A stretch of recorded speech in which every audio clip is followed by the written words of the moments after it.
Everything we do in life is driven by two things, pain and pleasure.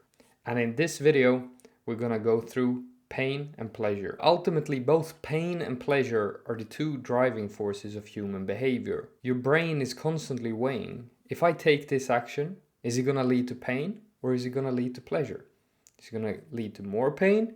Is it gonna lead to less pleasure? Is it gonna lead to more pleasure, less pain? So if you want to understand how to change your behavior, you need to understand how to link pain and pleasure. So the thing about pain is that we will do far more to avoid pain than we will do to gain pleasure. Because pain is the greatest motivator in the short term.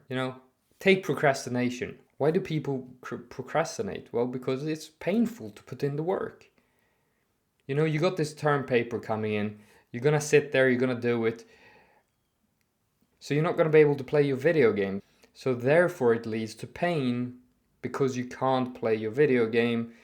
So you're moving away and you don't really want to do it. So you're gonna do with a thing that's easier and more pleasurable, which is play the video game or go out to partying, whatever that might be. That's the interesting thing about procrastination. If you procrastinate too much or get too close to the deadline, well then suddenly the pain reverses and it's more painful not doing it than doing it. So therefore, in the last minute, for some people it might be a week ahead, for some people it might be a day, for other people it might be an hour, they'll rush and they'll get it done before the deadline because of the pain that will be associated with not performing it. So this is all in our minds. Take on the other side the pleasure of doing things, the pleasure of playing video games, the pleasure of going out partying, the pleasure of having a cheeseburger. It's instant pleasure, although we know those things might lead to pain later on, or they might not, but most likely what's good for you feels more painful to do in the short term, but it's good for you in the long term. And the opposite as well. The things that feel good in the short term might not always be good in the long term, unless you change how you've linked up pain and pleasure. Take Tom Brady.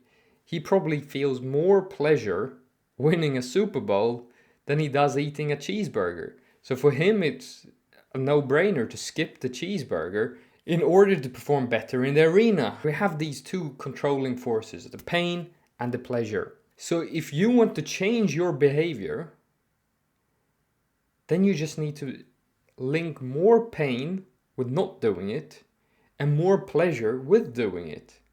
So if you want to do a behavior, well, link massive pain to not doing it and link massive pleasure to doing it, and you're gonna love doing it. There's probably areas in your life where you feel like that you just love doing. So figure out what are those things that you love and why do you love them? And then see if you can make the things that you need to do or want to do but not doing, if you can link the pleasure to them. You can also do it the opposite, where if there's a behavior you're doing that you don't want to be doing, link massive pain to doing it and link massive pleasure to not doing it.